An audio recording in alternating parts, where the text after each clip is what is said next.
welcome again to our So we're going to have another interesting episode today. James, the Resistance Raider, will try to join us because he's mobile at the moment. But anyway, before that, I'd like to introduce our guest for tonight.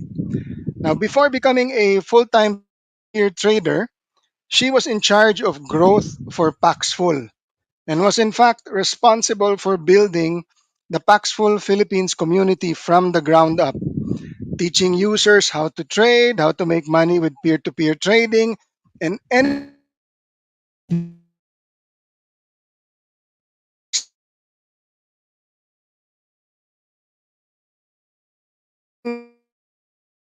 decided doing still going strong. So let me bring on board our guest for today, April Albero. Hi, Fermin. Hello, everyone. Thank you for having me. It's been so long since I've done this, guys, before. So I'm a little nervous. Cut me some slack, Fermin.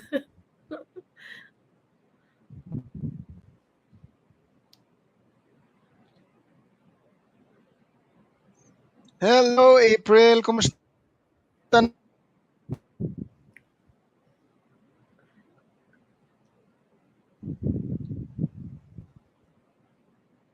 Hi, April. Can you hear me? Oh yeah, you're breaking up. You're breaking up. So yeah, Okay. it's been really good, and I'm happy to be here, part of the community again. Well, wag na natin pa because I'm sure the viewers have a lot of questions. So when we say trading kasi people associate that with, let's say, like staking, futures trading. So what makes peer to peer different from traditional trading?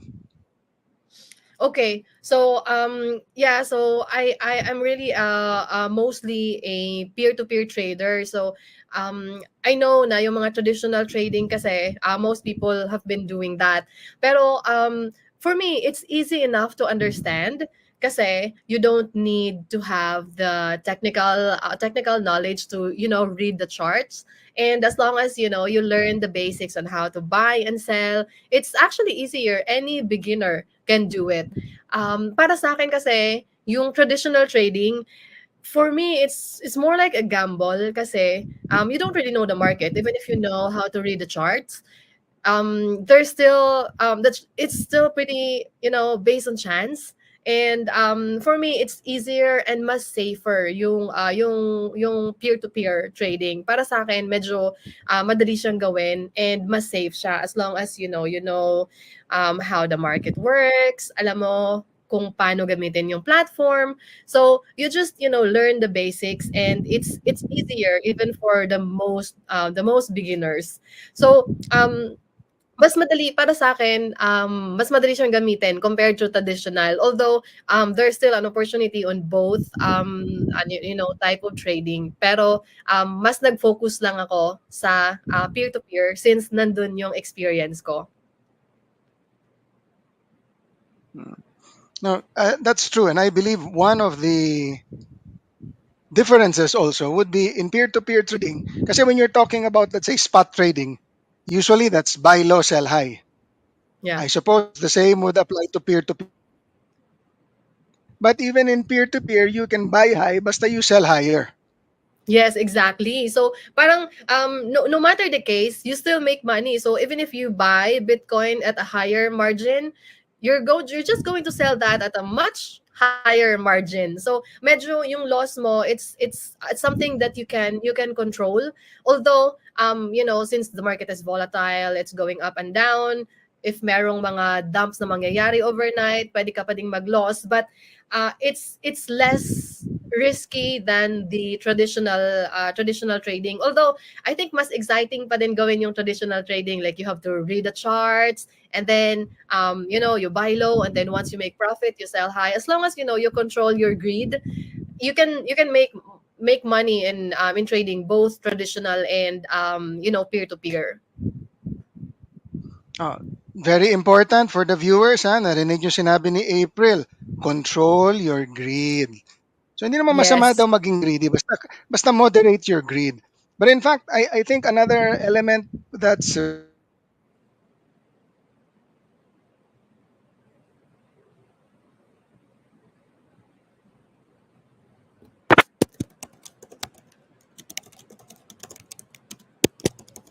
For me, I'm losing you. I can't hear you right now.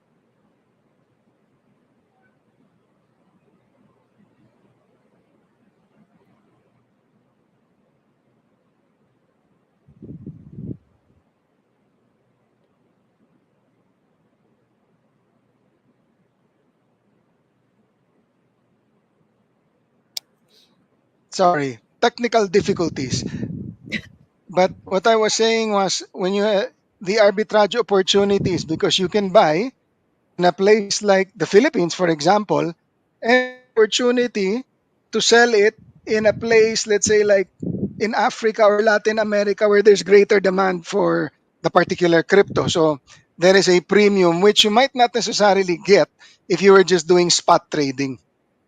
Yes, exactly. That's why as a trader, kailangan mo din alam kung nasan yung market mo. Kasi as you mentioned, Fermin, other countries buy Bitcoin premium. So ibig sabihin, hindi katulad sa atin na we can easily buy Bitcoins. Like meron tayong mga sellers dito na BSP license.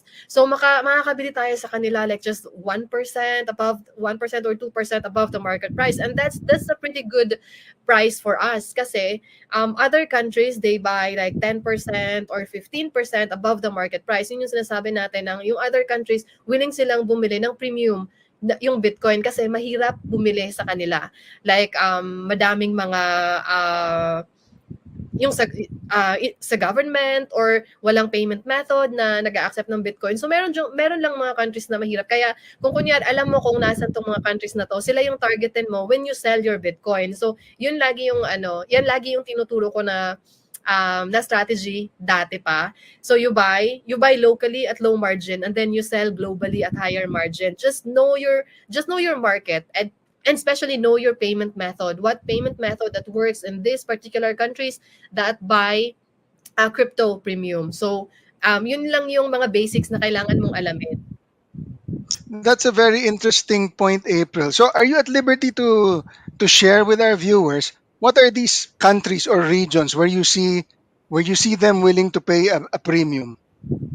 Yeah, sure, why not? So, sa ngayon, ang mostly nating mga ka-trades is meron tayong mga sa Africa. So, meron tayong mga buyers doon kasi alam ko din before when I was still working with Paxful, medyo mahirap maka-acquire ng crypto sa kanila. So, that's why they buy from other countries like Philippines. And they're willing to pay um Bitcoin at higher margin. So they buy like say 10% or 50% and then they're going to sell that. Sila naman how they're going to make a profit is they're going to resell that. So i-resell nila dun sa country nila, let's say bank transfer naman yung mode of payment nila, they're going to resell that at a much higher margin. And locals are willing to buy that if it's easier for them basta nandun na yung crypto, mabibili na nila. So, that's why, magkakaroon ka talagang kaya mong mag-profit. Kasi, yun nga, merong mga tao na willing willing bumili ng ganong margin para lang magka-acquire ng crypto. So sabi ko yung Nigeria, mga crypto buyers yan from Philippines, and then we have India, Indonesia, and then Latin countries also. So yan yung mga example ng mga buyers na nakukuha natin ng mga sellers sa Philippines. Okay, well, viewers, take note of that, huh? Now, when we talk about peer-to-peer trading, there are several platforms. I think some of them are associated with some of the bigger centralized exchanges. There are a number of platforms like Paxful. So since there are several of them out there, how do you determine, April, which ones are the good ones or the reputable ones so that you know not to deal with those na medyo questionable? Okay, yes. So, for me naman, not necessarily because I work with, this company before, but para sa akin kasi, it's reputable when you've been using this platform for a long time and, parang na-experience mo na, okay, maganda talaga tong maganda talaga tong platform na to. So, apart from that, you can also say that it's a good platform when there is a support when you need when you have problems with your trade, so merong support na mag-a-assist sa and also merong team who listens to their users, like these users have feedback on how to improve the platform, they listen. So maganda din yun kasi they pay attention on how they can improve their platform. Tapos uh, ang pinaka-importante is there should be volume kasi how are you going to make money by selling your Bitcoin kung walang mga buyers? So the most important is there's volume. Kaya since it's a peer-to-peer, it's not a traditional trading like yung pinag-usapan natin before kasi when it's traditional trading, nasa system ka lang nagtitrade. Hindi mo kailangan ng other people to actually make the trade. So with peer-to-peer kasi, kailangan mo ng buyer and seller na magmi-meet sila dun sa platform. So, you need a volume kasi even if you know how great is this platform kung wala namang madaming kung walang traffic. So, you don't make enough money by selling kasi walang mga buyers. So, important apart from the features to make your account safe and secure to trade, it's the volume is very important also. But I have a question. Hey, James. Hello, good afternoon, Shout out everyone. the resistance traders joining us. Afternoon, good Yes. evening, good morning, wherever you are, whatever part of the world you're in, to James, para kang mabuhay. nasa sports car. What's up? Yeah, wala tayo sa sports car. We're parked here right now sa isang lot, vacant lot, para mga ano lang, para mga, para mga ano lang, mafia lang. Anyway, hi April, kamusta? Hi, it's been so long, James. Sabi ko nga kanina, medyo kinakabahan ako kasi I haven't done this in a long time. Parang almost 3 years. So, first time ko ulit ngayon umattend ng webinar. So, I think Parang hindi it's naman halata. been great. Parang hindi naman halata. It comes out naturally sa'yo, April. Oh, wow, Or that's how very are you? nice. Thank you. Ay, si April, maganda pa rin, Sir Fermin, eh, no? Parang hindi nagbago. Kaya nga ayaw na mag full-time na trabaho eh. Pa-trading-trading na lang eh. Yes, Nagpalit it's kami, you no? know, Nagpalit kami dalawa. Yan. ikaw naman ngayon may full time. Anyways, yeah. So, Doing April, part-time trade, full-time work. Yan. question to your point. Since you've been talking about Bitcoin, is that the let's say most liquid peer-to-peer market, or are there also active peer-to-peer markets, let's say for Ethereum, XRP, or talagang primarily Bitcoin? Primarily Bitcoin and then the second one would be USDT kasi yung iba siguro to protect their assets from the volatility, so USDT, pero I think 95% of peer-to-peer trading it's Bitcoin. I see. Speaking of which, April, may follow-up question ako doon. So, you are trading Bitcoin. How do you address volatility since you mentioned that a while ago? Mm. So, si Bitcoin, very volatile yan compared to, let's say, USDT, sabi mo yung number two. So, having said that, how do you manage volatility? Yeah, so there's also that kasi 'di ba when you're trading you have to maintain a balance in your wallet.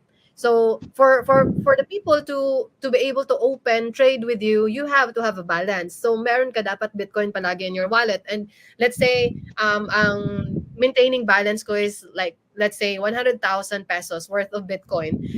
Once gumalaw yung market, affected ka kaagad eh. Akyat or bababa, affected ka agad yung ano mo. So, you can't really like protect yourself when it comes to volatility. But ang pinagkaiba naman siya when you're holding, kasi as long as gumagalaw, like you have a retaining balance, may papasok na buyer, mabebenta na yon, so mababawas agad kaagad yon. So even if you have that amount in your wallet, it's moving. You buy and then you're going to sell that. So ibig sabihin laging gumagalaw yung wallet mo, and pwedeng normally nangyayari yung mga malaking dumps or ups and downs sa gabi natin, kasi yun yung morning sa US or other countries. So doon nangyayari yung malaking movement normally. And if you have like a good day, normally wala nang laman yung wallet mo pagkagabi bago ka matulog, ubos na. Tas bukas ka ulit mag-restock. So medyo hangga't yung sinabi ko kanina, hangga't merong volume, hangga't merong traffic yung platform na pinagtitradean mo, pwedeng pagkagabi ubos yung funds mo. So hindi ka masyadong matatamaan ng volatility kasi gumagalaw. In and out yung BTC mo sa wallet mo. If nabenta siya, so obviously, mag-restock ka na naman, magpapasok ka ngayon ng BTC. So normally, meron at meron lagi laman yung wallet mo. But yun nga yung sinasabi ko is gumagalaw siya daily. And sometimes wala ka ng laman ng wallet sa gabi, so hindi ka masyadong tatamaan ng volatility unlike when you're holding. But with holding naman, maganda pa din siya if you're investing for long term.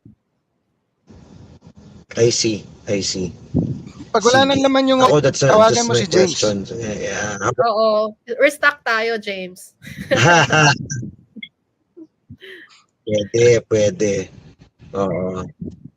So, Although Well, let me add. Kaya nasabi ko din yung USDT kanina kasi pwede ka ding mag-stock ng USDT. Tapos once naubos na yung BTC mo, you can just convert your your USDT into BTC. So mas madaling mag-restock ng ganon. I see. Pwede. Sige. Ayan, siguro sa mga nagtataka, no, sa mga nanonood, na nakastop ako ngayon, hapon dito ngayon sa pwesto ko, hulaan nyo na lang kung nasang parte ko ng mundo. Ayan. Nandito na ako sa baba ng Pilipinas, guys. Malapit lang. Anyway. Out of the country pala to. Oo, babalik din ako soon. Kaya nga medyo na late ako eh. Kasi I need to park. Different Diba time kasi zone yung pala to. Oo. Konti lang naman, hulaan nyo na lang ano yung country sa baba ng Pilipinas yung may konting time difference. Paggabi na rin dito. Kaya nag-park na muna ako. Anyways. Ayun lang. Sige. So, pero you yourself pala, nagka-trade ka naman ng USDT. Ikaw mismo. Well, meron akong holding ng USDT, pero hindi siya natitrade kasi walang mga buyers ng USDT, BTC talaga. Kasi doon sa platform na ginagamit mo, no? Tama. Yun sa Paxful and Nuns yung ginagamit mo ng mga platform, tama ba? Oh yes, yung dalawang peer-to-peer trading. Okay. So hindi ka apektado ng recent na news about this huge exchange in the Philippines? maybe one reason why April doesn't focus as much on US is yun nga, if she's after hindi naman, but if she's after volatility, USDT being a stable coin, wala masyadong volatility. So kung ang gusto ni April is yung buy low, sell much higher, she'll tama nga yung to focus on Bitcoin kasi nga yun ang mas papalo ng have wide swings in either direction. Oo, and sa Paxful Nuance naman, andun yung mga corporate sellers natin like BloomX and MoneyBeast, sila pa din yung biggest supplier pagdating sa sa mga traders doon. So normally yung mga traders doon, although merong mga individual traders na medyo nagbebenta na din na parang tinatapatan nila si BloomX at si MoneyBeast, makakabili ka na doon mismo sa platform. Malaki pa rin pala si BloomX, no? Despite the fact that I've heard recently na parang nag-downsize yata sila ng operations, particularly dun sa retail nila. I think lahat naman yata affected sa crypto winter, no? So siguro naman recovering na sila ngayon. Pero yun, madaming ang tinamaan kasi sobrang tagal ng crypto winter. Pero nabalitaan ko nga din yun. I see, I see. Sige. Ayun lang. Thank you. So April, let's say when we're talking about the platforms, di ba? Like for example tayo, I'm sure all of us, we have used online platforms like yung mga Lazada, Shopee, ganyan. And we know that those platforms have certain protocols to protect against fake buyers, fake sellers. So let's go now to the crypto side of things. How do the platforms, how do the peer-to-peer trading platforms protect against fake sellers or buyers? Okay, yes. Yung ano naman, yung platform naman, they do their own, responsibility to their users na they remind users on, what to do and what not to do. So laging meron 'yan kasi especially yung mga bad players in the market, yung mga strategies nila nag-evolve din. Like may mga bago silang strategies on how to scam you, on how to, to pretend to be a legitimate seller. So ganun. So yung ano naman, yung platform naman, they do their part na nire-remind nila yung users on how to avoid those on becoming a victim. Pero you know what, ano pa din siya, it always falls under the users to take care of yourself. It's your responsibility to protect your own account, to protect your own asset. Ito yung lagi kong sinasabi na the platform can only do so much. Ito yung gawin mo, wag mo tong gawin. Pero 'di ba napapansin mo or ito yung mga nakikita ko before kahit nung nandun pa nung nagtatrabaho pa ako sa Paxful, when a user's account gets compromised, it's almost always the fault of the user. Like meron silang kausap, medyo shady na pero pinapatulan pa din nila. Okay, so etong ka-trade nila magse-send ng link sa kanila.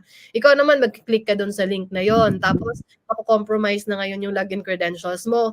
So, um ibig sabihin kasalanan mo pa din na nangyari yon. So ganun lagi yung nangyayari na pag merong naging victim, nangyayari dun dahil hindi ka nag-ingat or hindi ka aware or hindi mo alam na dapat hindi mo yun ginagawa. So, magfo-fall under pa din yun na you did not do enough research. So, yun yung lagi kong sinasabi na yung responsibility pa din, it falls under you. Protect your own asset, protect your own account. So, the same lang yan sa mga, let's take, for example, yung mga banking account natin. So sinong ano, yung mga banks naman natin they provide, may mga lagi silang nagte-text na don't click links, wag mong gawin 'to. Pero tayo, nagkakamali pa din tayo. So that's why matalino kasi yung mga scammers, yung mga bad players sa market. And when there is money, when there's something that's of value, there's always going to be bad players in the market. It doesn't necessarily have to be crypto. Kahit saan, basta merong money involved, merong something of value, meron talagang mga bad players. So, ano pa din, it's our responsibility. I-guard natin yung mga sarili nating assets. So yun yung take ko pagdating sa security when you're using anything online. So kailangan mo pa ding bantayan yung sarili mong account. I agree. And in fact, that's why I believe the at least the major peer-to-peer trading platforms will always tell their users, do not trade offline. If you're doing a transaction, whether you're buying or selling, make sure you do it on the platform. Even if they're inviting you, or let's trade on this, you have to stick to the platform because that's how the platform also tries to protect its users. Exactly, kasi sobrang simple lang naman ng process, eh. You sell and then may papasok na buyer, mag-usap kayo dun. Wag niyo nang ipa-complicate yung matter na, "Okay, medyo mag-usap tayo dun sa WhatsApp or mag-usap tayo dun sa Telegram kasi mas gusto ko dun." Hindi, nandito tayo nagte-trade, eh. So, let's just keep it here. Mas simple yun. Pero kasi kung kakausapin mo sila at gagawin mo din kung ano yung sinasabi nila, yun talaga mag-aano, mabibiktima ka talaga sa mga scammers.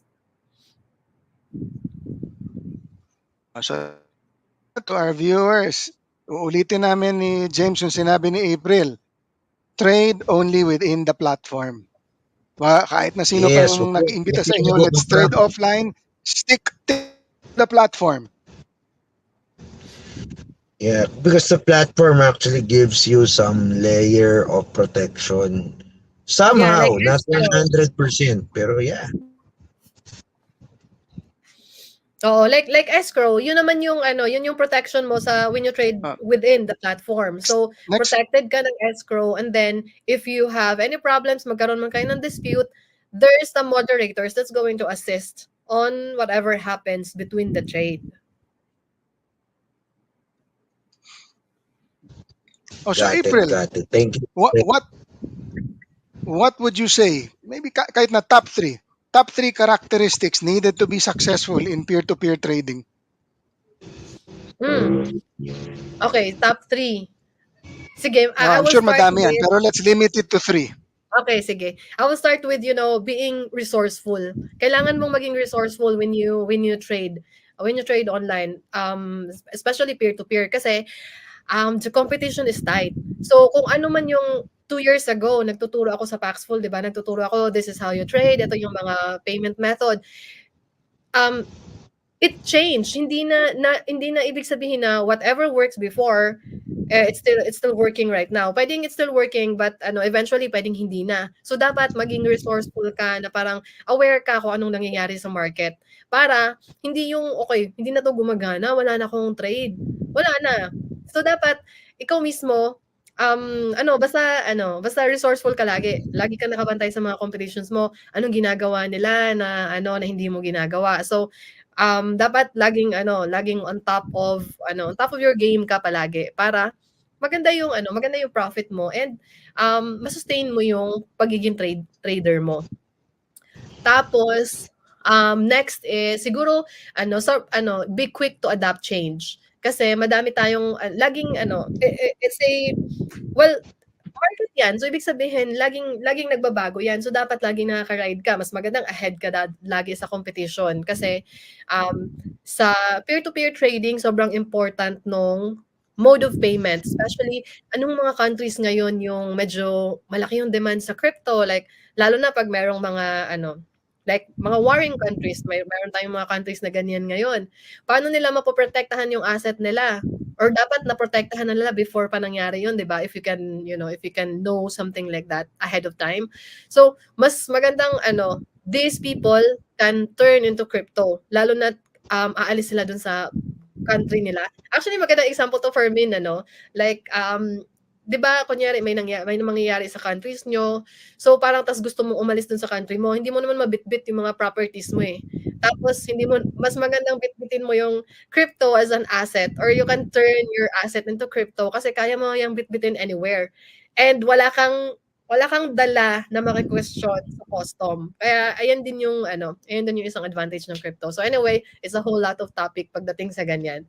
And, yung pangatlo, siguro be a hustler. Kasi, um, yun believe ako sa mga hustler kasi quick silang mag-adapt sa change tapos hindi ka yung tipong nakokontento na, kumita na ako ng ganito ngayon, enough na.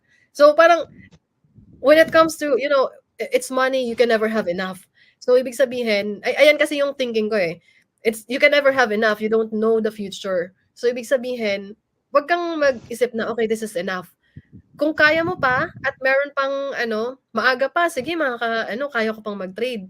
Imbes na imbes na sabihin mo imbes na magre-relax ka na tapos wala ka namang ginagawa, mag-trade ka pa. If you can trade more, there's always an opportunity. So, I think yun yung top 3 ko. All right. Hustler din Sige, kasi sige. ako. Na. So magandang segue yan dito sa ating huling question, April. So can it be a full-time option? Why or why not? Okay, well, medyo bias ako since from my, full-time corporate job, nag full-time trader ako. So, sa akin naman, as for me, when I decided, I have this kind of mentality na, when you put your mind into something, you can do it. So, I have that kind of thinking. So, kung isipin kong kaya kong gawin 'to, gagawin ko 'yan kasi kaya ko. So, ayun, medyo 'yun yung inisip ko.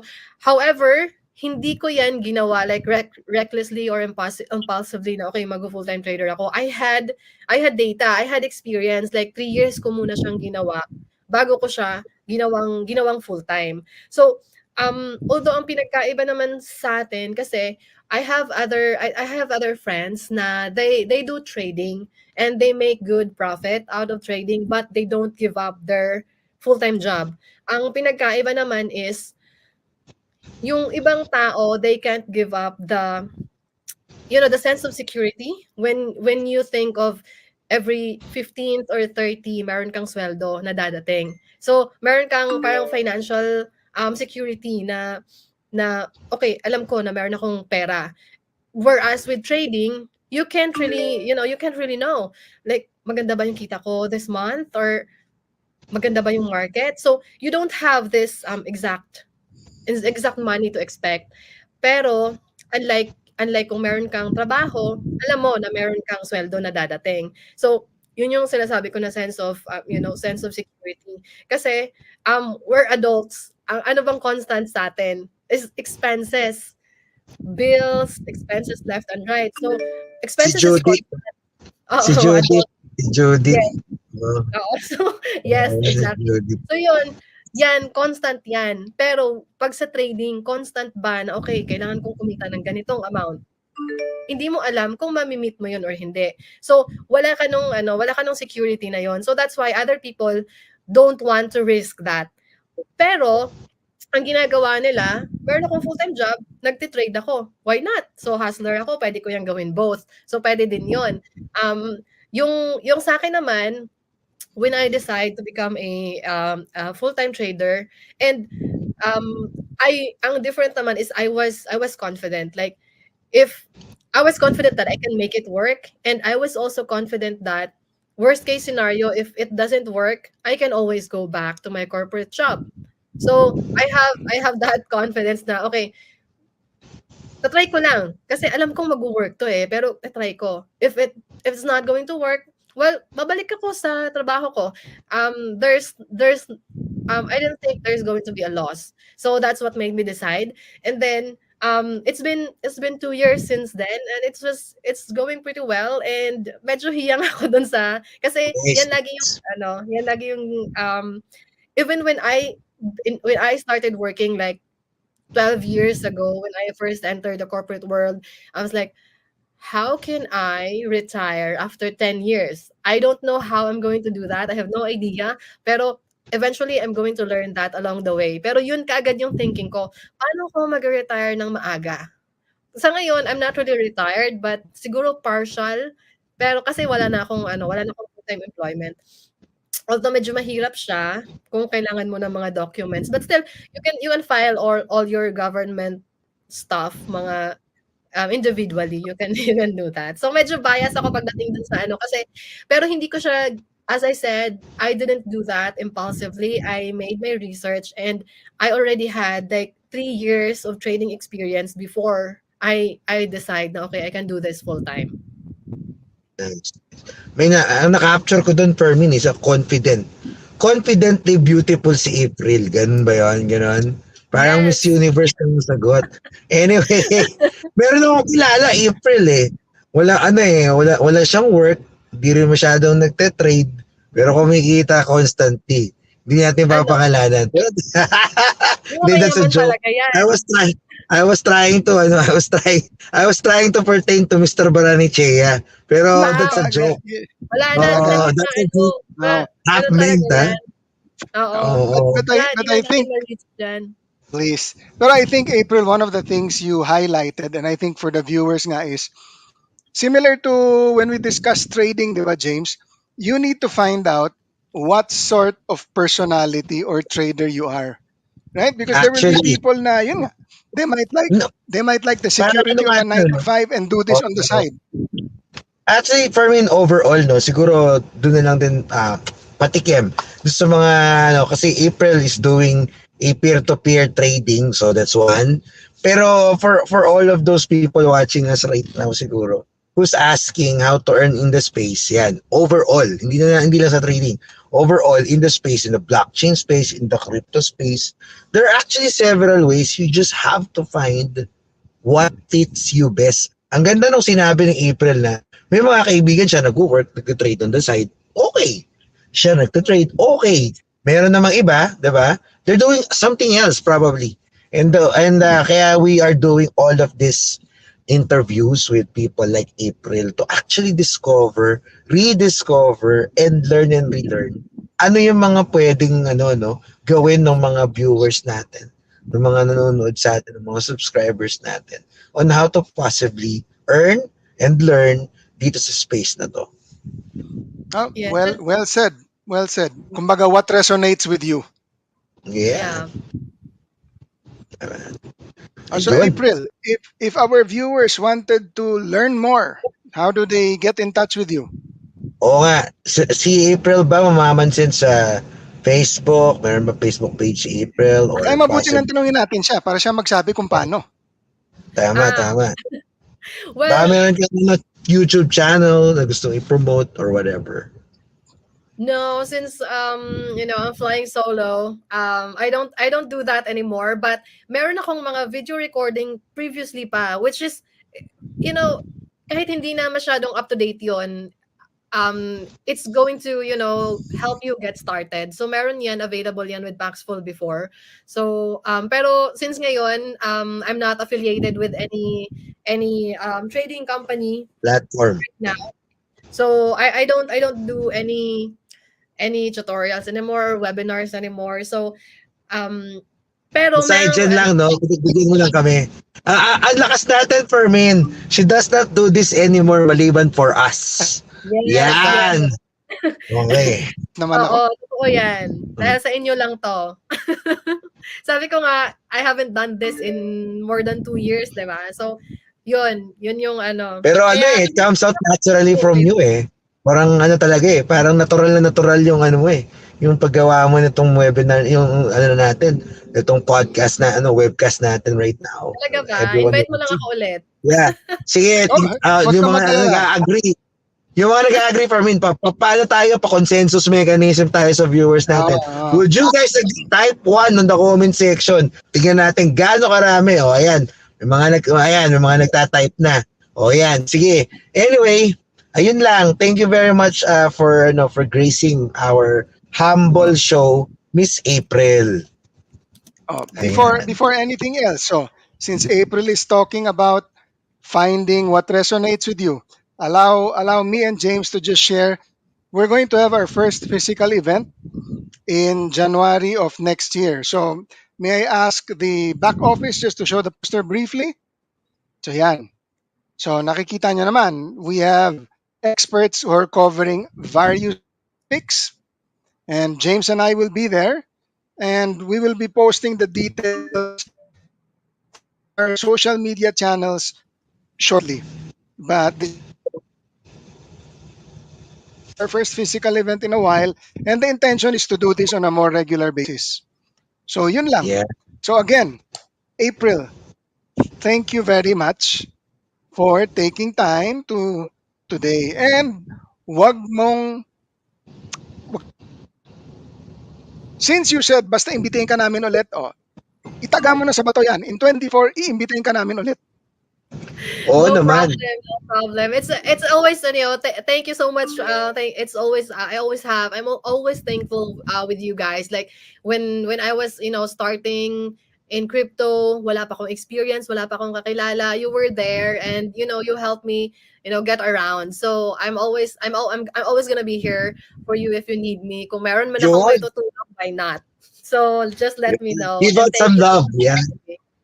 Bagay na bagay sa season, April yung sinabi mo, give love on Christmas Day. Yeah. Ginagawan mo ng quote yung sinasabi ko eh. Yan. Okay. Okay, Okay. everyone. Many thanks Alright, thank again, you so and we'll much. see you. We'll see you at our next podcast. Bye now. Yep. Maraming salamat sa inyo guys. Bye. We'll see you again next time.